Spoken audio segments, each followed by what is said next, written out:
हाँ जी, चैप्टर 9 आपका ray optics था और चैप्टर 10 आपका वेव ऑप्टिक्स है। चैप्टर 9 आपका लेंथी तो था डेफिनेटली, बट मुश्किल नहीं था आई थिंक। ठीक है, ये चैप्टर उससे छोटा है बट स्लाइटली मुश्किल है, तो आप केयरफुली हर रोज रिवाइज करेंगे तो समझ में आएगा, अदरवाइज दिक्कत होगी।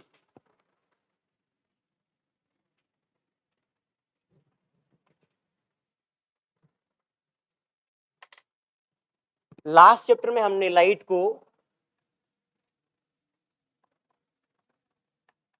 रे कंसिडर करके सारी चीजें की थी, लाइट को रे माना था। अब आवाज नहीं करेंगे बिल्कुल भी।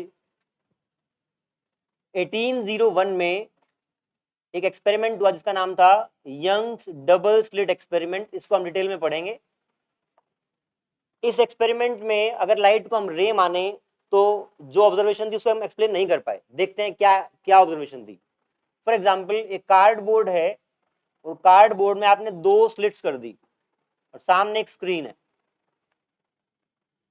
स्लिट का मतलब है, फॉर एग्जाम्पल ये है आपका एक पेपर, आपने एक पट्टी ऐसे कट करी है, एक ऐसे कट करी है, ये यहाँ पे आपको ऐसे दिखा रखी है, और यहां से आपने लाइट रे ऐसे पैरेलल बीम इंसिडेंट कराई। अगर लाइट को मैं रे मानूं तो होना क्या चाहिए, यहाँ पे एक ब्राइट स्पॉट बनना चाहिए यहाँ पे, और इसके सामने यहाँ पे, बाकी सब जगह आपका डार्कनेस होनी चाहिए अगर लाइट को रे मानूं तो। बट ऑब्जर्व ये किया गया कि यहाँ पे alternate bright dark bright dark ऐसे स्पॉट्स आपको नजर आए। हालांकि सिर्फ ये 2 ब्राइट स्पॉट्स होने चाहिए थे, आपके अल्टरनेट डार्क और ब्राइट स्पॉट्स आपको दिखे। ये जो ऑब्जर्वेशन है इसको आप लाइट को रे मान के एक्सप्लेन नहीं कर सकते हैं। तो 1801 के बाद हमने लाइट को वेव मानना शुरू किया, और बहुत सारे ऐसे हाँ जी, ठीक है नहीं, ठीक, ज्योतिका यहाँ आ जाओ बेटे। लाइट को वेव मान के हम बहुत सारी चीजें एक्सप्लेन कर पाए, उसमें से एक YDSC है, यंग्स डबल स्लिट एक्सपेरिमेंट है। तो यहाँ पे वर्ड आया है वेव। वेव की हम पहले बेसिक कैरेक्टरिस्टिक्स पढ़ेंगे क्या होती हैं, हालांकि क्लास 11 में हमने पढ़ रखी हैं और इलेक्ट्रोमैग्नेटिक वेव चैप्टर नंबर 8 में भी पढ़ी हैं, बट फिर से एक बार वेव की बेसिक कैरेक्टरिस्टिक्स क्या है वो पढ़ रहे हैं हम, फिर उसके बाद आगे बढ़ेंगे। आपको बेसिक प्रीमाइस समझ में आ गया होगा कि पहले रे माना है, अब वेव मानेंगे, क्योंकि हमें बहुत सारे चीजें एक्सप्लेन करनी है उसको मान के। तो वेव की क्या क्या बातें हमें समझनी है वो डिस्कस करेंगे। हालांकि जो लाइट है वो इलेक्ट्रोमैग्नेटिक वेव है, इलेक्ट्रोमैग्नेटिक वेव है, पर वेव की कैरेक्टरिस्टिक पढ़ने के लिए हम क्या डिस्कस करते हैं, मटेरियल वेव, क्योंकि इसको देख पाना आसान है। और मटेरियल वेव में भी हम वाटर वेव का एग्जांपल लेते हैं।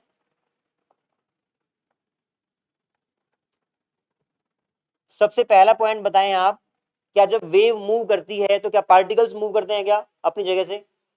पार्टिकल मूव नहीं करते, particle just oscillate eight there positions. ऐसा परसेप्शन क्रिएट होता है कि वो आगे मूव कर रहे हैं, तो पार्टिकल्स डोंट मूव। पार्टिकल्स, उसके बाद आपकी आपका टर्म होता है वेवलेंथ। बताएं वेवलेंथ क्या होता है?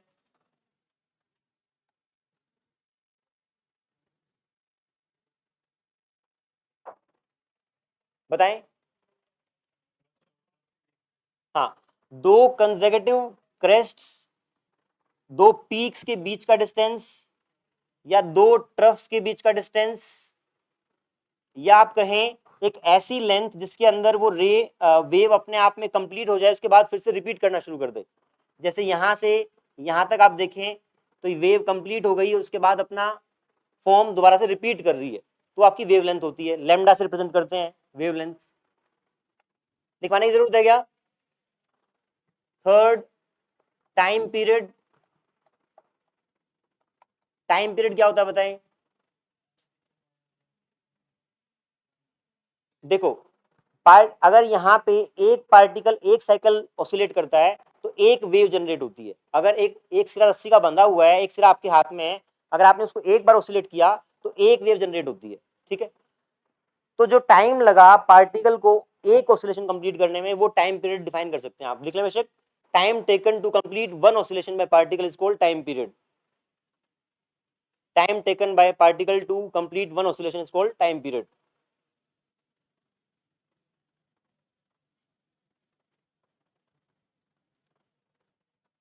टाइम पीरियड को एक तरीके से और डिफाइन कर सकते हैं।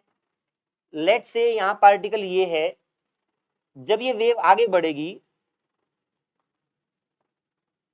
तो क्या ये पार्टिकल नीचे आ जाएगा? ये वेव और आगे जाएगी तो और नीचे आ जाएगा। जब इस पॉइंट से पूरी एक वेव पास कर जाएगी, उतने ही टाइम में ये पार्टिकल पूरा एक ऑसिलेशन कर जाएगा। तो टाइम पीरियड को आप ऐसे भी डिफाइन कर सकते हैं, time taken by a wave to pass through a given point. Time taken by one complete wave to cross a given point is called time period. ठीक है। फ्रीक्वेंसी क्या होती है?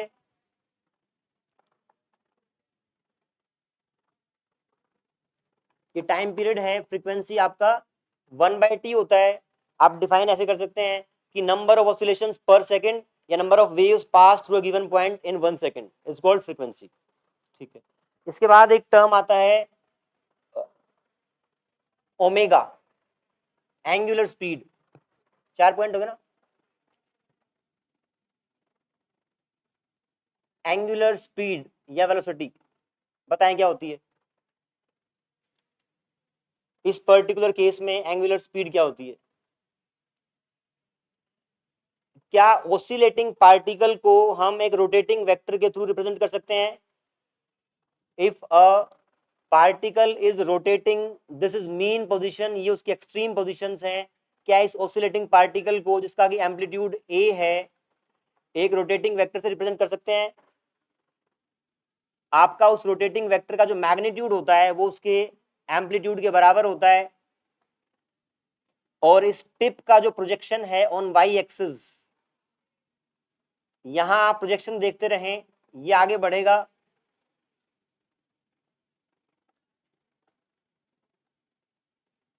इस रोटेटिंग वेक्टर के टिप का जो प्रोजेक्शन है वाई एक्सिस पे, it gives you actual displacement of this particle, है ना। तो ये जो रोटेटिंग वेक्टर है, ये जिस ओमेगा से घूमता है वो आपकी एंगुलर स्पीड होती है। लिख लो ये पॉइंट बेशक। Any oscillatory motion, any oscillatory motion can be represented by a rotating vector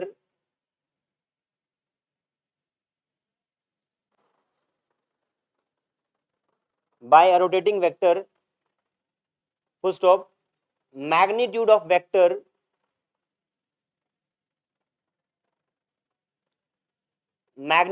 vector is equals to amplitude of oscillating particle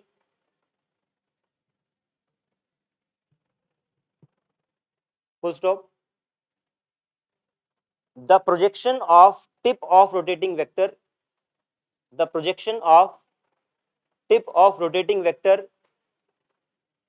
on y axis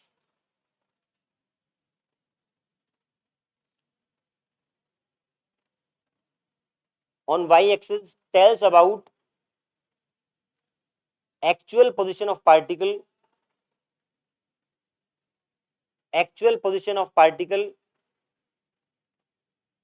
with respect to mean position.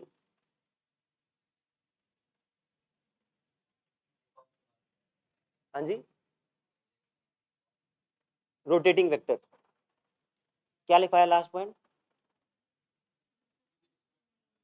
हाँ हाँ, the angular speed, full stop लगाएं, the angular speed with which this vector is rotating is called angular speed. The angular speed with which this rotating vector is moving is called angular speed.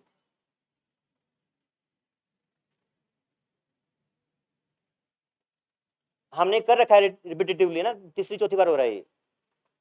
दोबारा बता रहा हूं एक बार, एक oscillating particle को हम एक रोटेटिंग वेक्टर से रिप्रेजेंट कर सकते हैं, और जो आपका रोटेटिंग वेक्टर है उसका मैग्नीट्यूड कितना है?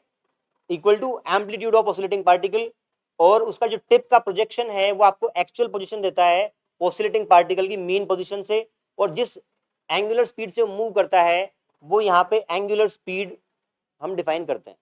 ठीक, इसके बाद आता है आपका wave equation.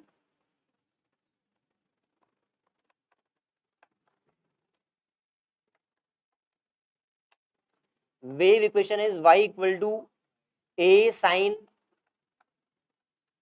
kx minus omega T.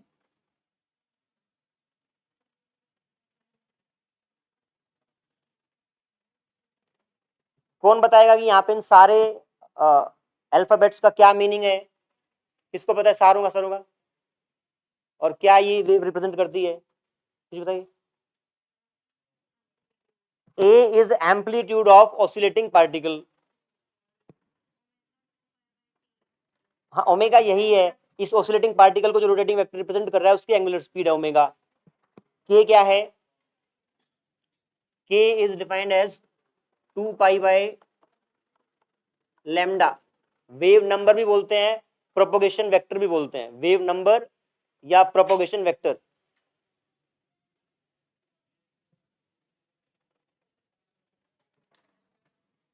To pi by lambda.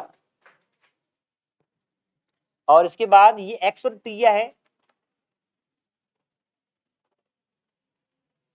और वाई क्या रिप्रेजेंट कर रहा है?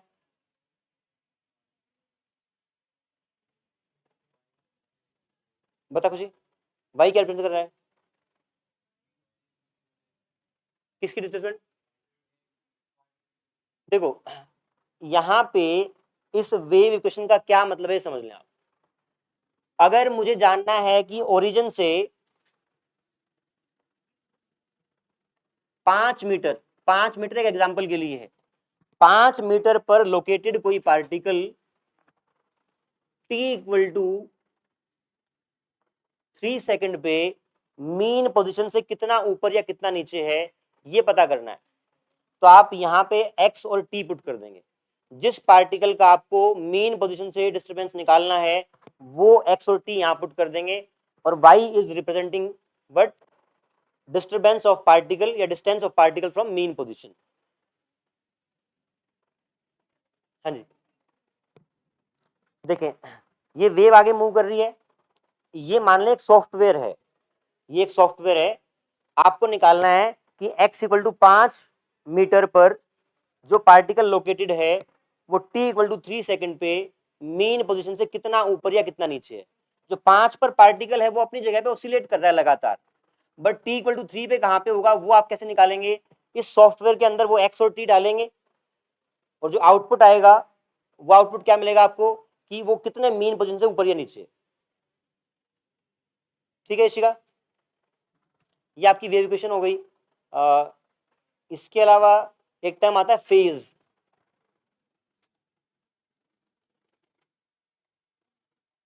बताएं फेज क्या होता है?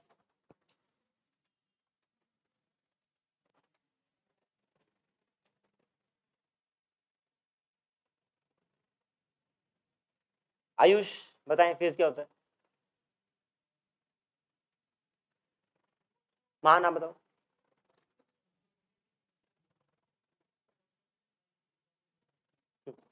एक्चुअली फेज ये बताता है कि आपका जो ऑसिलेटिंग पार्टिकल है उसका स्टेटस क्या है, मतलब वो अपने मेन पोजीशन से किस साइड है और कितनी दूर है और किस साइड जा रहा है ये बताता है। तो आप बेशक लिख लें फेज, ये कोई एकेडमिक डेफिनेशन नहीं है बट समझने के लिए, phase is defined as status of disturbance in an oscillatory motion. Phase is defined as status of disturbance in an oscillatory motion.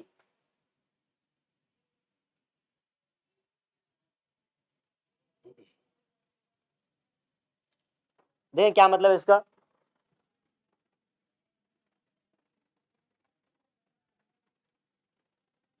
अगर आपका रोटेटिंग वेक्टर यहां पे है, आप बताएंगे अखिल, तो आपका पार्टिकल जो ऑसिलेट कर रहा है इस एक्सिस पे वो कहां पे होगा? अगर रोटेटिंग वेक्टर आपका यहां पे है अभी इस मोमेंट पे, तो जो पार्टिकल ऑसिलेट कर रहा है इस एक्सिस पे वो कहां पे होगा? यहाँ पे, ठीक है, यहाँ पे होगा तो इसके सामने। आपने ये तो बता दिया कि जो फेज है वो बताता है क्या है कि आपका पार्टिकल का क्या स्टेटस है ऑसिलेटरी मोशन में। Mathematically it is represented by this angle theta. Rotating vector जो एंगल बनाता है वही आपका फेज होता है। आप देखें, एंगल पता होने से आपको ऑसिलेटिंग पार्टिकल का स्टेटस पता लग जाएगा। अगर मैं कहूं कि पार्टिकल ऐसे मूव कर रहा है और आपका फेज 30 डिग्री है, आप बताएं उसका डिस्प्लेसमेंट पॉजिटिव है कि नेगेटिव है। अगर phase of particle is 30 degree तो displacement from mean position is positive और नेगेटिव? पॉजिटिव।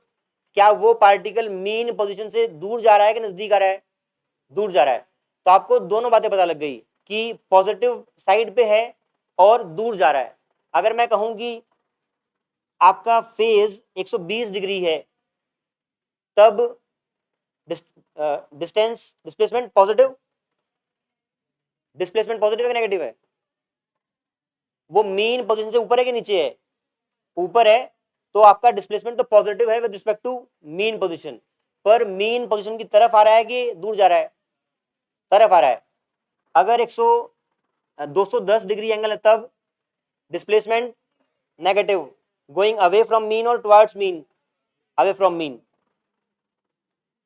280 towards mean. तो आप वैसे तो वो उसका स्टेटस बताता है, और दूसरा mathematically it is represented by the angle of the rotating vector. ये भी आप लिख लें, mathematically it is represented by angle of the vector, angle of the rotating vector.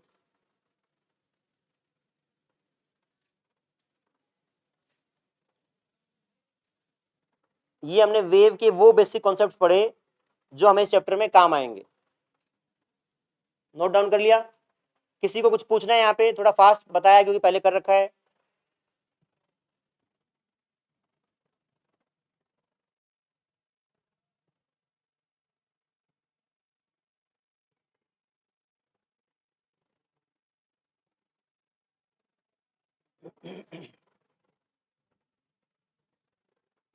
इसके बाद आता है इस टॉपिक में हाइजेंस प्रिंसिपल।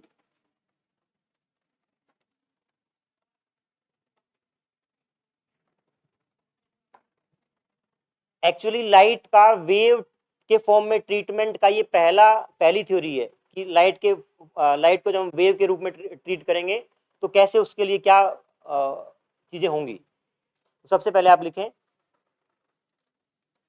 प्रिंसिपल क्या है इसका, वो लिखेंगे। फर्स्ट पॉइंट, 2 पॉइंट है इसमें। First point, each point on a wave front,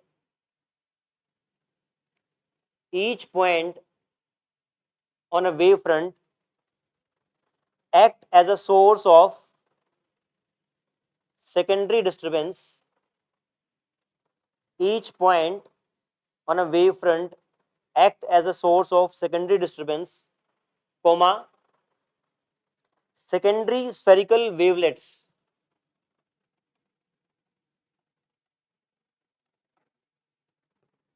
secondary spherical wavelets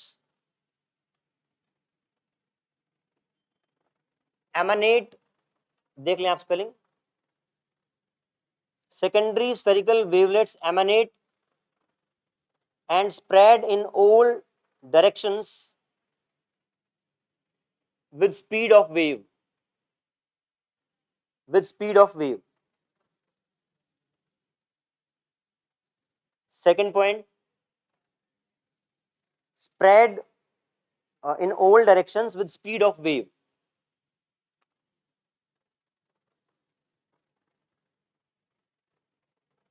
Second point, tangent to all secondary wavelets,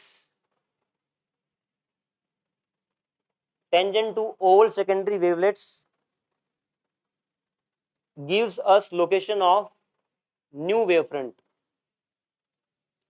Tangent to secondary wavelets gives us location of new wavefront. यहाँ पे एक term आ रहा है wavefront, पहले वो समझते हैं क्या होता है।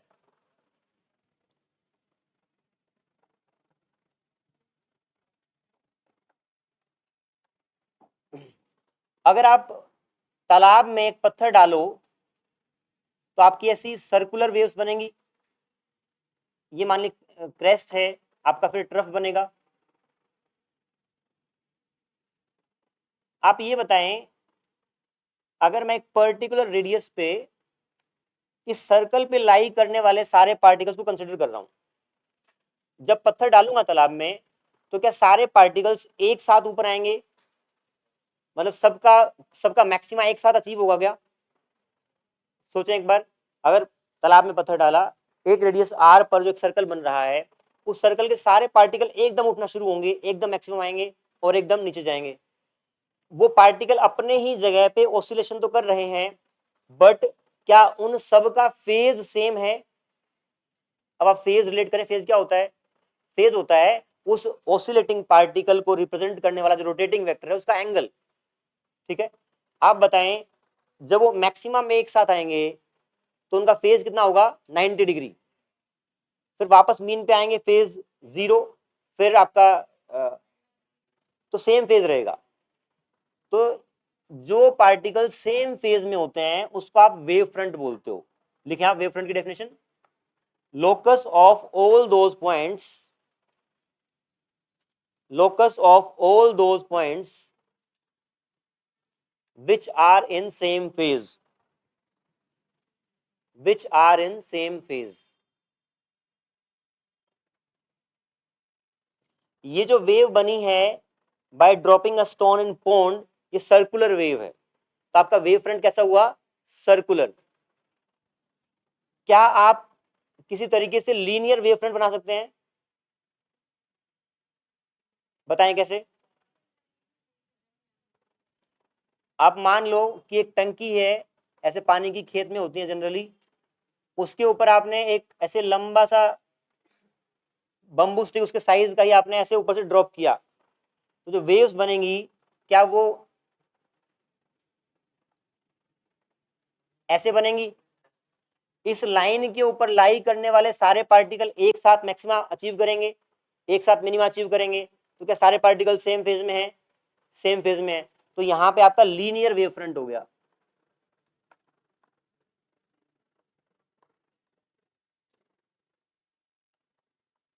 ये आपका सर्कुलर वेव फ्रंट था।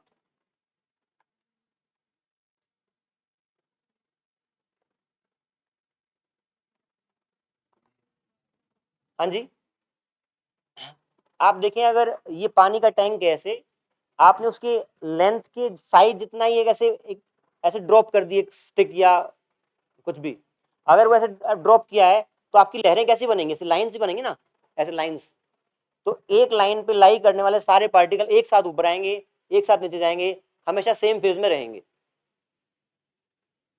हाँ भाई, ठीक है। तो ये आपकी लीनियर वेवफ्रंट बनेगी यहाँ पे। क्या किसी केस में स्फेरिकल वेवफ्रंट भी बन सकती है?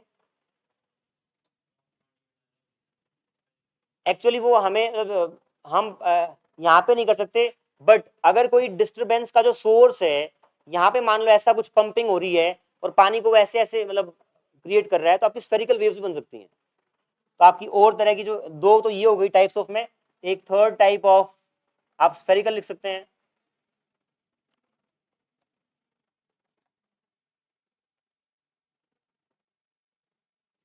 वेव फ्रंट की डेफिनेशन लिखने के बाद आप टाइप्स ऑफ वेव फ्रंट में ये तीनों लिख लें। क्या प्लेन वेव फ्रंट हो सकती है? अगर होगी तो उसका मतलब क्या है?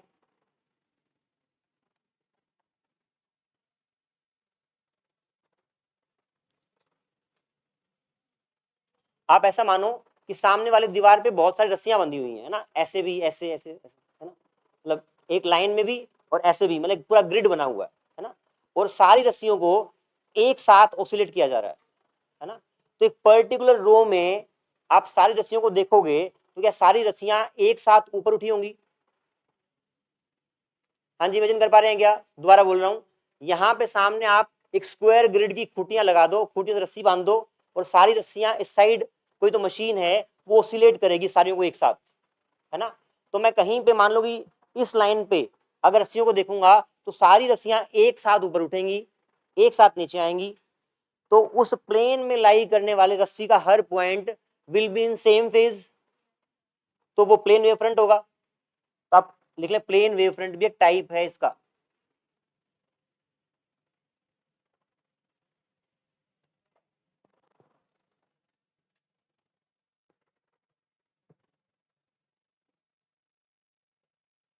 अब देखते हैं जो हाइजेंस प्रिंसिपल में दो बात बोली गई है वो क्या है। अगर ये माने कि तालाब में पत्थर डालने से जो ये वेव फ्रंट बना है, इसके बाद फर्दर वेव फ्रंट क्या बनेगा। जैसे आपको वैसे पता है प्रैक्टिकली कि अगला वेव फ्रंट भी सर्कुलर बनना है, पर हाइजेंस प्रिंसिपल को यूज करके जो अगला वेव फ्रंट है वो देखते हैं उसका मतलब क्या है। पहली लाइन बोलती है all the points on the wave front will act as a source of secondary disturbance. All the points lying on the wave front will act as a source of secondary disturbance. इसका मतलब आप ऐसा माने hypothetically कि जो wave front बना है सब लोकेशंस पर एक साथ पत्थर डाल दिए गए, मतलब तालाब है, सर्कल है, सर्कल में मान लो एक साथ पत्थर डाल दिए गए तो आपकी नई वेव जनरेट होंगी। तो यहाँ पे ये वाले पॉइंट से एक वेव जनरेट होगी, यहाँ भी जनरेट होगी, यहाँ भी, यहाँ भी, ऐसे करके आपकी वेवलेट्स जनरेट होंगी और ये टाइम के साथ ग्रो करेंगी, टाइम के साथ फैलेंगी। ये पहला पॉइंट तो यही है कि every point on the wave front will act as a source of secondary wavelet. और दूसरा पॉइंट क्या है, tangent to secondary wavelets, tangent to secondary wavelets will give you location of new wave front. तो आप इन सब के tangent draw करोगे तो आप देखें नया वेव फ्रंट भी आपका सर्कुलर बन रहा है। क्लियर है। अगर आपका प्लेन वेव फ्रंट होता तो उसके ऊपर जो सेकेंडरी वेवलेट जनरेट होती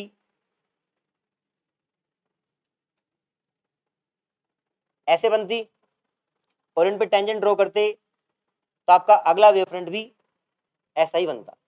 नोट डाउन कर लें फटाफट ये।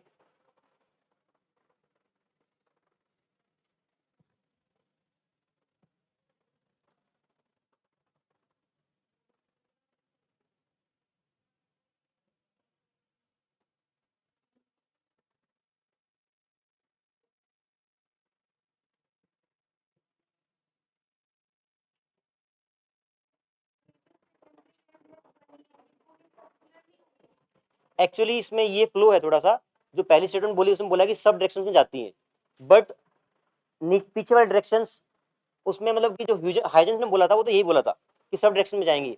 बाद में अमेंडमेंट कर दिया गया उस प्रिंसिपल में कि पीछे वाली नहीं एग्जिस्ट करती है।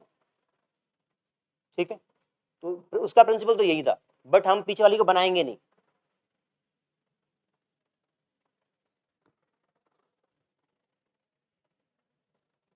इस साइड लिख लिया।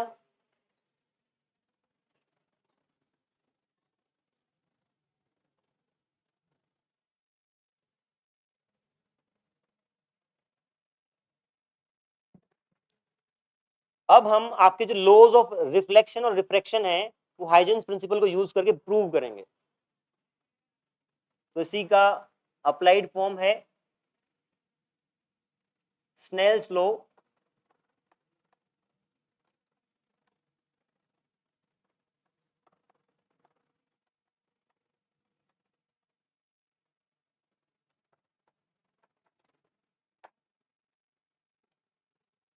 लॉ पता है हमें, n1 sine i equal to n2 sine are.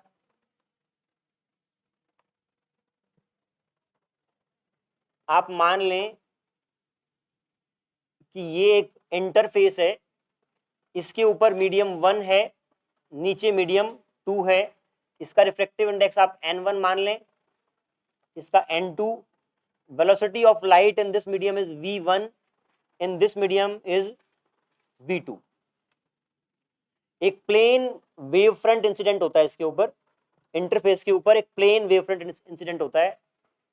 Plane wave front का मतलब है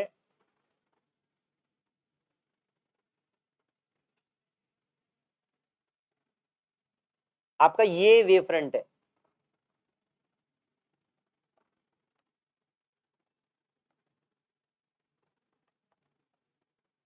अगर वेव फ्रंट के साथ एसोसिएटेड मैं रेज मानूं तो क्या जो रेज है लाइट रेज क्या हमेशा वेव फ्रंट के परपेंडिकुलर रहेंगी?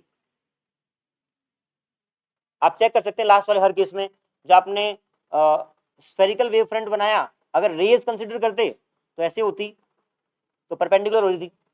ऐसे ही जब ये आपने कंसिडर किया तो परपेंडिकुलर हो रही है, तो जो रेज हैं आपकी वो परपेंडिकुलर रहेंगी आपके वेव फ्रंट के। ये वेव फ्रंट है और ये आपकी इंसिडेंट रेज है। अब देखें यहाँ पे जैसे ही आपका मीडियम चेंज होगा तो उसकी वेलोसिटी चेंज हो जाएगी। जो मोशन है वेव फ्रंट का, वो आपका जो ग्रो करेगा स्फेरिकल वेवलेट, उसकी स्पीड अलग अलग होगी। तो यहाँ पे हम हाइजन प्रिंसिपल कैसे यूज कर रहे हैं, इस वेव फ्रंट का ये वाला पॉइंट अब यहाँ पे जो सेकेंडरी वेवलेट जनरेट करेगा वो मीडियम 2 में होगा। इससे पहले कैसे आया होगा, इससे पहले ये डेफिनेटली ऐसे आया होगा, हर पॉइंट पे सेकेंडरी वेवलेट जनरेट करेगा, वेव फ्रंट आगे आ गया होगा, आगे आ गया होगा। अब जब वेव फ्रंट का एक हिस्सा इंटरफेस पे टकरा गया है तो इस पॉइंट से जो सेकेंडरी वेवलेट बनेगी अब वो सेकंड वाले मीडियम में बनेगी, ठीक है। उसके बाद ये वाला हिस्सा यहाँ पहुंचेगा, फिर ये वाला पहुंचेगा, फिर ये वाला, लास्ट में ये वाला पहुंचेगा। जब तक ये वाला पॉइंट यहाँ पहुंचेगा तब तक यहाँ पे एक सब्सटेंशियल वेव फ्रंट बन चुका होगा स्फेरिकल वेवलेट। दोबारा बोल रहा हूं, जो वेव फ्रंट है उसका हर point act as a source of secondary disturbance, it will generate secondary spherical wavelets. तो ये वाला हिस्सा सबसे पहले इंटरफेस पे टकराया है, अब इसके जो आगे का स्फीयर बनेगा स्फेरिकल वेवलेट वो सेकंड मीडियम में बनेगा, ये आगे आ जाएगा। फिर उसके बाद जब ये वेव फ्रंट और आगे आएगा तो ये वाला पॉइंट यहाँ पहुंचेगा, फिर वो अपना बनाना शुरू करेगा, लास्ट में ये वाला यहाँ पहुंचेगा। जब तक ये वाला यहाँ पहुंचेगा तब तक इस पॉइंट का स्फेरिकल वेवलेट सब्सटेंशियल ग्रोथ कर चुका होगा, और उस मोमेंट पे ये वाला पॉइंट जस्ट एक, जो उसका स्फीयर है वो एक पॉइंट होगा। देखिए आप इसको ऐसे देख सकते हैं,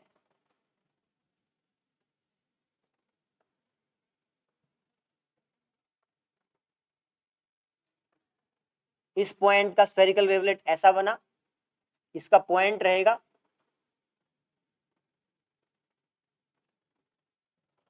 ऐसे आपके स्फेरिकल वेवलेट्स बनेंगे।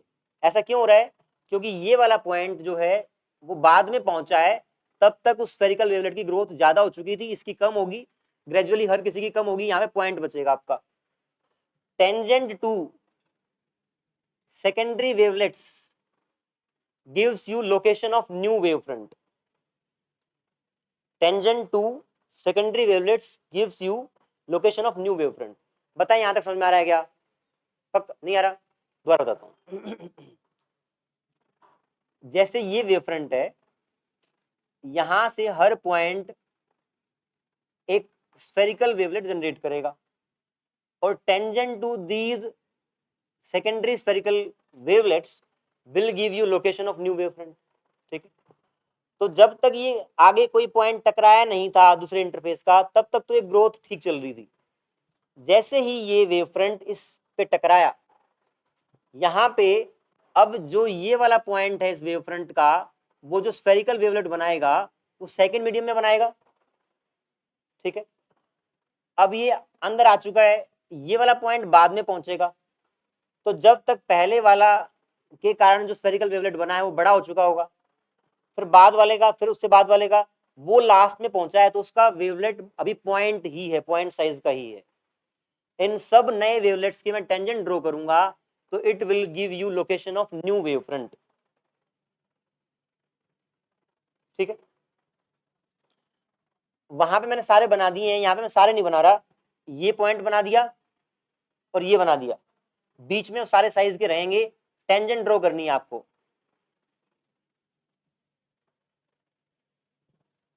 ठीक है। अब आपको पता है अगर मैं इस मीडियम में रेज बनाऊं तो rays are perpendicular to wave front, तो यहां पे जो ये रे जाएगी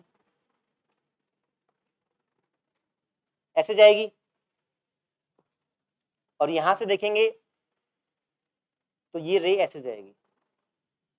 रिफ्रैक्शन में आपकी बेंडिंग ऑफ लाइट तो होती है, और bending of light at least visible तो हो गई, यहाँ बेंडिंग हुई है, ठीक है। अब आपको प्रूव करना है कि देखें इंसिडेंट रे ये थी, तो एंगल ऑफ इंसिडेंस ये होगा। यहां पे आप अगर फर्दर नॉर्मल ड्रॉ करें तो ये एंगल आर होगा।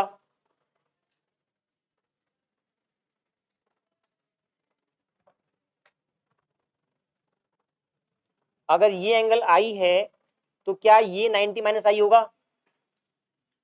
ये 90, क्योंकि ये आपकी वेव फ्रंट है, इसके परपेंडिकुलर है। अगर ये आई हो गया तो 90 माइनस आई हो गया, तो ये अब फिर ये 90 है, तो क्या ये एंगल आई होगा? चेक कर लें आराम से। यहां पे ये 90 थे और ये एंगल, एक मिनट नहीं, आपका ये एंगल 90 थे क्योंकि इंसिडेंट रे और वेव फ्रंट परपेंडिकुलर थे। ये आई था तो 90 माइनस आई होगा, ये 90 माइनस आई है। अब ये दोनों परपेंडिकुलर हैं, ये 90 माइनस आई है तो ये आई हो जाएगा, ठीक है।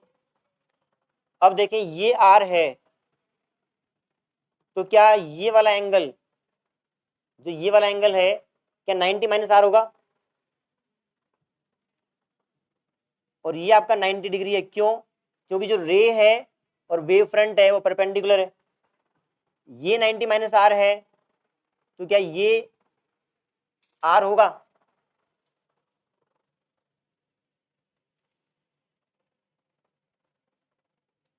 दोबारा बताऊं? हाँ जी, देखें ये दोनों परपेंडिकुलर, समझ में आ रहा है? क्योंकि वेव फ्रंट और रे परपेंडिकुलर रहेंगे।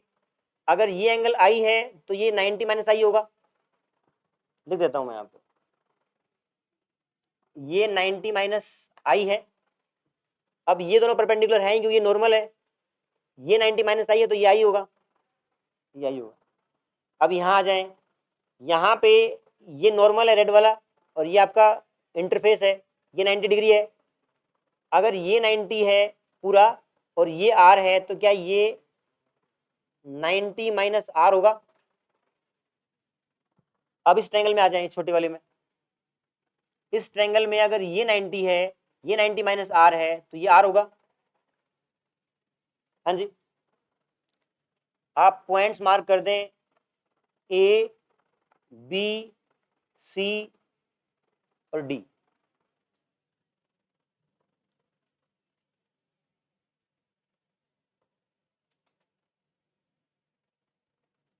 इस मीडियम में जो स्पीड थी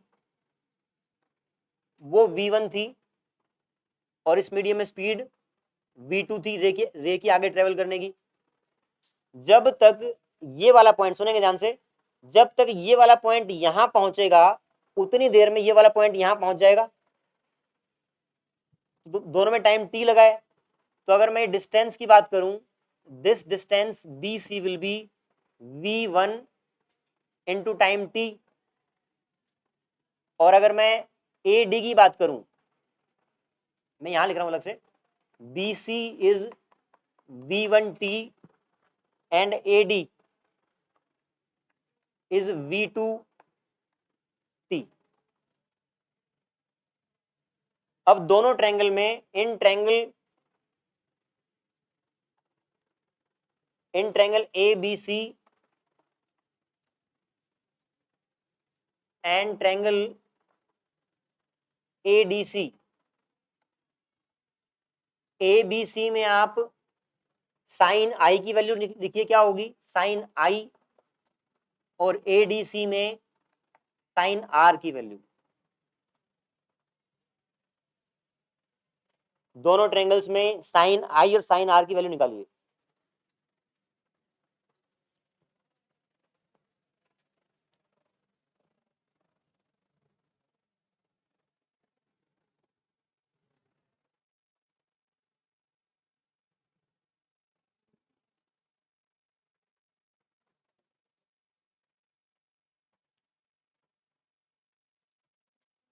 लोकेश बताएं साइन आई की वैल्यू कितनी होगी? देखें दोबारा ध्यान से, v1 is velocity of ray in this medium and v2 is velocity of ray in this medium, velocity of light। यहां पे जब ये पार्टिकल आपकी रे बी से सी पहुंचेगी तब तक ये ए से डी पहुंच चुका होगा, उसके बाद वेव फ्रंट बन गई, साथ में चलेंगे आगे। यही तो किया ना हमने, यही तो कहा कि जब पहला पॉइंट ये टकराया है, इसकी वेवलेट ग्रो कर चुकी है जब तक कि यहाँ पहुंचे, इसका मतलब ये वाली रे यहाँ से यहाँ आ गई है, जब तक ये यहाँ से आए यहाँ आएगा। टाइम दोनों में सेम लगना है, अगर दोनों में सेम टाइम लगना है तो ये v1 इंटू टी और ये आपका v2 इंटू टी। आराम से देख ले, नहीं आया तो पूछ ले दोबारा। यशस्वी, नहीं बात बनी? हाँ में ना छिपी है, छिपी है, किसी को पूछना है क्या भाई? नहीं पूछना तो बताएं फिर साइन आई की वैल्यू कितनी आएगी? Perpendicular upon hypotenuse v1 t upon A C, ठीक लिखा है। सिमिलरली आप साइन आर बता दें,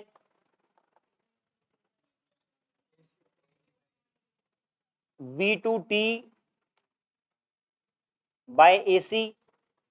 हाँ जी, डिवाइड इक्वेशन नंबर 1 एंड 2, एक और दो को डिवाइड कर दें, sine i upon sine r equal to v1 by v2। Sine r को साइड ले जाएं, sine i by 1 by v1 1 by v2 sine r, ठीक लिखा है। क्या हम ऑलमोस्ट पहुंच गए हैं स्नेल्स लॉ तक? क्या और करना पड़ेगा? सी से मल्टीप्लाई कर दोनों side, multiplying both side by c, velocity of light. अगर सी से मल्टीप्लाई कर देंगे तो c by v1 sine i sine r, ये हो गया आपका n1 साइन आई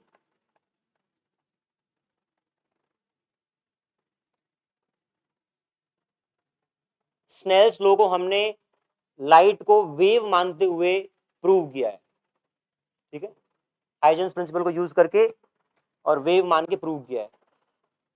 स्नेल्स लॉ को हमने लास्ट चैप्टर में कैसे डिराइव किया था, किसी को ध्यान है? फर्मेट प्रिंसिपल है ना, फर्मेट प्रिंसिपल को यूज करके हमने वहां पे लाइट को रे माना था, यहाँ पे लाइट को वेव मान के सेम चीज निकाली है।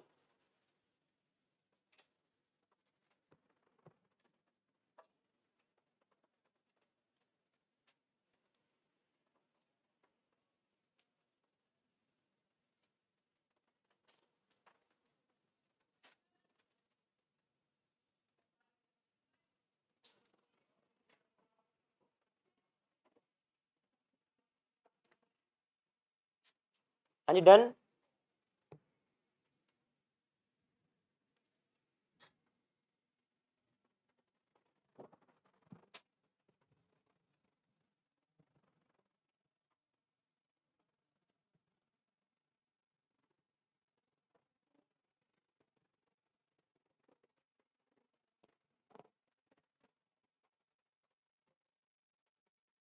नेक्स्ट हम प्रूव करेंगे लॉज ऑफ रिफ्लेक्शन।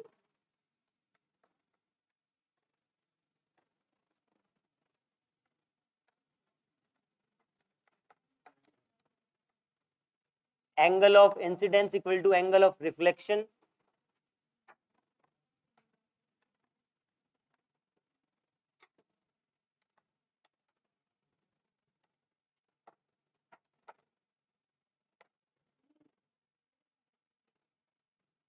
इस केस में हमें दो मीडियम्स की रिक्वायरमेंट नहीं है, आपका एक मिरर रहेगा जहां पे आपकी रे या वेव फ्रंट इंसिडेंट होगा। ये नॉर्मल ड्रॉ किया है, ये इंसिडेंट रे है, एक और पैरेलल रे बना दी यहाँ पे। वेव फ्रंट कौन सा होगा? ये इन रेज के परपेंडिकुलर जो है ये आपका वेव फ्रंट होगा। इसको हल्का सा और आप टिल्ट कर लो चाहे,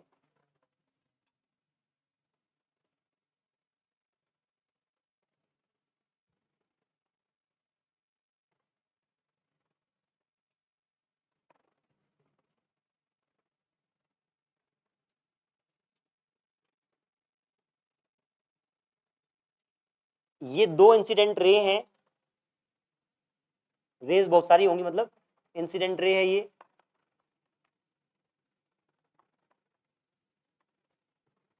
ये जो है आपका ये वाली लाइन, ये प्लेन वेव फ्रंट है।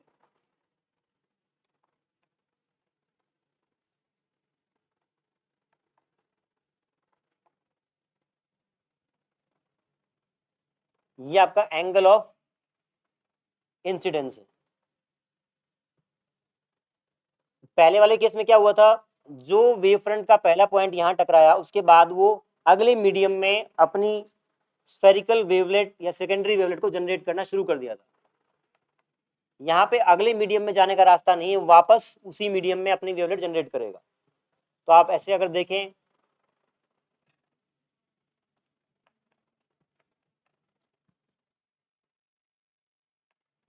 तो पहले वाला पॉइंट सबसे पहले पहुंचा है, तो वो आपकी ऐसे एक वेवलेट जनरेट करेगा। जब ये वेवफ्रंट आगे आएगा, ये वाला पॉइंट यहाँ टकराएगा, तो ये भी अपनी एक स्फेरिकल वेवलेट ऐसे ऐसे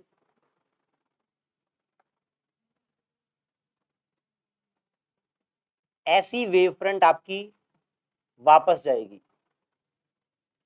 देख लें आराम से। पहले वाले केस में क्या था, ये वाले पॉइंट ने वेवफ्रंट आगे बनाई थी, उसके बाद अगला पॉइंट पहुंचा था, उसकी छोटी वेवफ्रंट थी, उसकी फिर छोटी। यहाँ पे सबसे पहले ये पॉइंट पहुंचा है, तो इस पॉइंट ने अपना स्फेरिकल वेवलेट बड़ी बनाई है। उसके बाद अगला पॉइंट पहुंचेगा, उसमें छोटी, फिर छोटी, फिर छोटी। लास्ट में वाला पॉइंट पहुंचा, तो ये इसका पॉइंट है भी, इसकी spherical wavelet is just a point.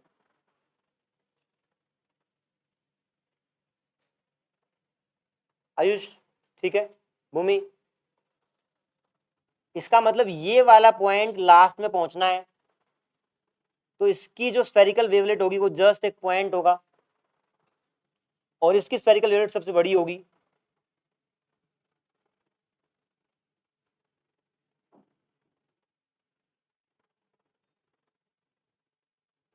ये जो बड़ी वेवलेट है यहाँ पे मैंने सिर्फ वो बनाई है, और लास्ट का जो पॉइंट है वो बनाया है, बीच वाले यहाँ नहीं बनाए, क्योंकि उससे डायग्राम फिर प्रॉपर नहीं बनेगा। इन दोनों के टेंजेंट बना दूं,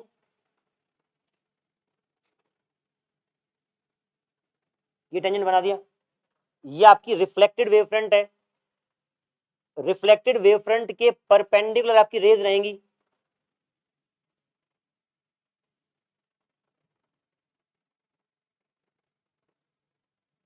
ये आपकी रिफ्लेक्टेड रेज हैं, ये इंसिडेंट थी, ये आपकी रिफ्लेक्टेड रेज हैं इस वेव फ्रंट के परपेंडिकुलर।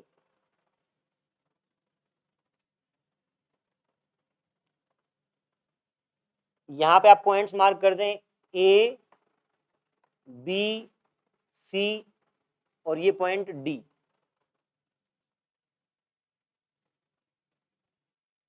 जब तक रे आपकी ए से डी पहुंचेगी, जो वेवफ्रंट पहले टकराया उसकी जो वेवलेट है या रे है, जब तक वो ए से डी पहुंचेगी, उसी दौरान बी से सी ये यहां जस्ट पहुंचा होगा। दोबारा बोल रहा हूं, क्योंकि वेव फ्रंट का ये वाला पार्ट पहले पहुंच गया, इसकी स्फेरिकल वेवलेट वापस जनरेट हुई, तो जितने टाइम में ए से डी पहुंच गया, उतने ही टाइम में आपकी ये वाली रे बी से सी पहुंची है। तो दोनों की क्या वेलोसिटी सेम है इस केस में? वेलोसिटी सेम है कि मीडियम सेम है? जो बी से सी पहुंची है रे, उसमें भी आपका टाइम t1 लगा होगा, और यहां भी इसको भी टाइम t लगा होगा, t या t1 जो भी बोले, और वेलोसिटी v1 रहेगी। अगर इस केस में मैं बोलूं A D is v1t and B C is also v1t, या कुल मिला के ए डी बराबर है बी सी। पहले वाले केस में वो दोनों पार्ट अलग अलग थे, क्योंकि वेलोसिटी अलग अलग थी। v1t आया था और v2t आया था, यहाँ पे दोनों की वेलोसिटी सेम है, तो ये दोनों आपकी सेम रहेंगे। यहाँ पे ये एंगल 90 डिग्री होगा, क्यों? क्योंकि ये आपकी रिफ्लेक्टेड वेव फ्रंट है और ये रे है। सिमिलरली ये वाला एंगल भी 90 डिग्री होगा, क्योंकि ये इंसिडेंट रे है और ये आपका वेव फ्रंट है।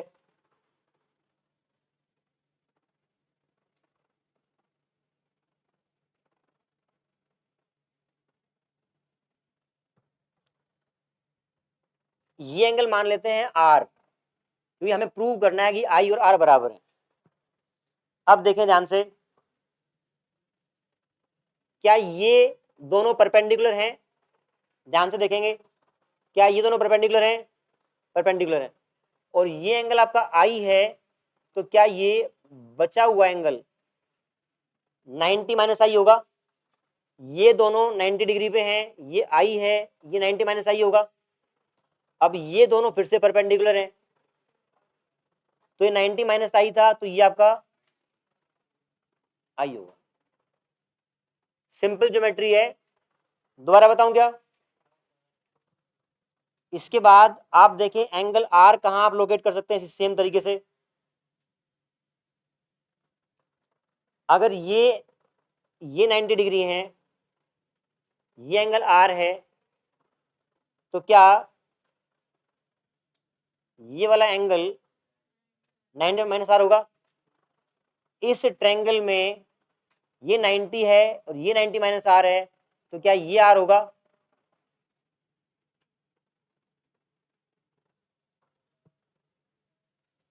कितना सुंदर डायग्राम बना है। आपको ढूंढ निकालना है इसमें, जो ढूंढना है। अब आपको ट्रायंगल ए डी सी और A B C, triangle A D C and triangle A B C, आप बताएं इनमें क्या क्या सेम है? ए डी बराबर है बी सी,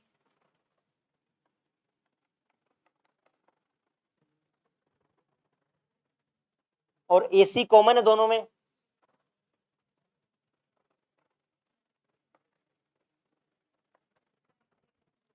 एंगल डी और बी बराबर है, 90 डिग्री है।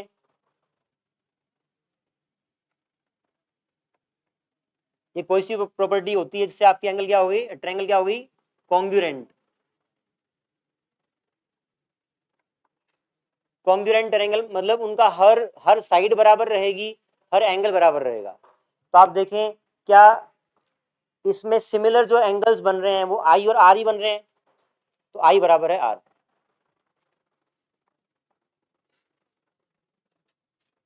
Angle of incidence is equals to angle of reflection, दोनों लॉज हमने हाइजेंस प्रिंसिपल को यूज करके प्रूव किए। इतना ही करते हैं।